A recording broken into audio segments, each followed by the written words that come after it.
Baik, Assalamualaikum warahmatullahi wabarakatuh. Kembali lagi bersama saya Dudung Firmansyah di channel ASP TV.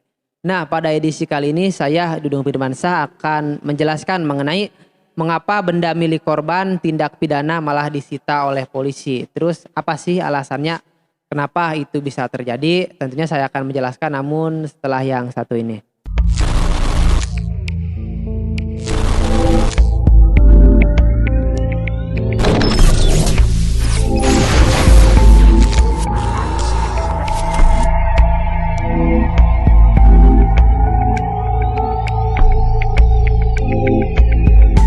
Jadi saya bacakan pertanyaannya ya. Jadi kurang lebih seperti ini. Ada seseorang korban penganiayaan di mana penganiayaan tersebut dilakukan di dalam mobil dia. Nah, kemudian di kemudian hari mobil yang dianiaya tersebut si orang yang punya mobil tersebut malah disita karena TKP-nya di dalam mobil tersebut. Nah, terus kata dia, kenapa sih ini bisa disita? Kan saya korban, katanya. Apakah ini misalkan bisa diambil atau seperti apa? Jadi begini ya, penyitaan adalah salah satu upaya paksa yang diatur dalam KUHP. Tentunya dijelaskan dalam pasal 1 angka 6 KUHP ya, maksud saya KUHP.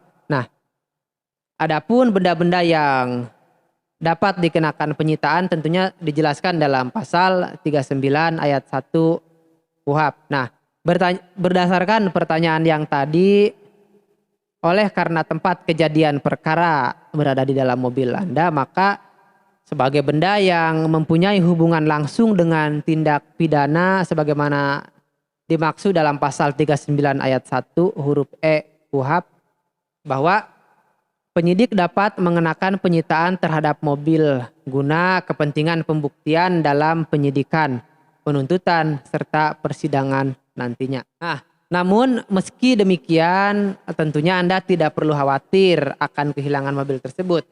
Sebab dalam pasal 46 KUHP telah mengatur ketentuan pengembalian benda sitaan kepada pemilik yang punya benda tersebut. Jadi tidak perlu khawatir ya, karena nantinya benda tersebut akan dikembalikan kepada yang punya atau kepada Anda.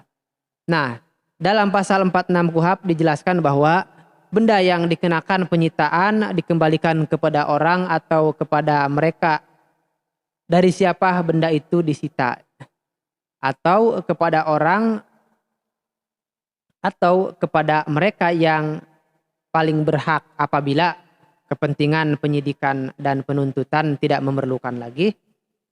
Perkara tersebut tidak jadi dituntut karena tidak cukup bukti.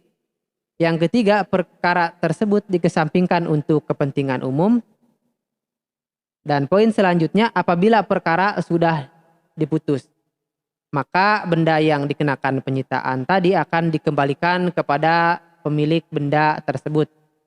Kecuali jika menurut putusan hakim benda itu dirampas untuk negara, misalkan untuk dimusnahkan atau untuk dirusakkan sampai tidak dapat dipergunakan lagi. Nah, jika benda tersebut masih diperlukan sebagai barang bukti dalam perkara lain juga. Nah, sehingga meskipun mobil Anda harus disita terlebih dahulu atau disita terlebih dahulu ya, untuk kepentingan pembuktian tindak pidana tentunya, namun mobil tersebut nantinya akan dikembalikan lagi kepada Anda selaku pemilik mobil tersebut. Nah, jadi tidak usah khawatir dan tidak perlu riskan ya. Bahwasannya sudah jelas diatur dalam undang-undang bahwa Anda tidak akan kehilangan mobil tersebut. Nah, jadi terkait dengan pertanyaan yang tadi, jadi misalkan Anda merasa sebagai korban penganiayaan di dalam mobil Anda sendiri, terus Anda misalkan mobil Anda malah disita, jadi Anda merasa rugi bahkan takut kehilangan mobil tersebut.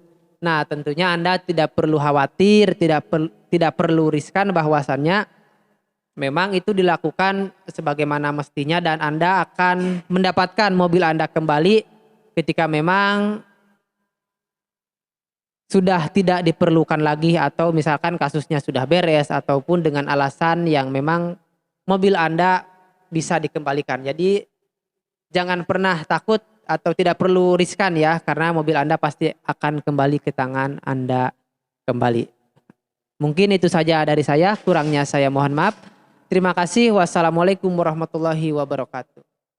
Ayo sepeda, Ayo!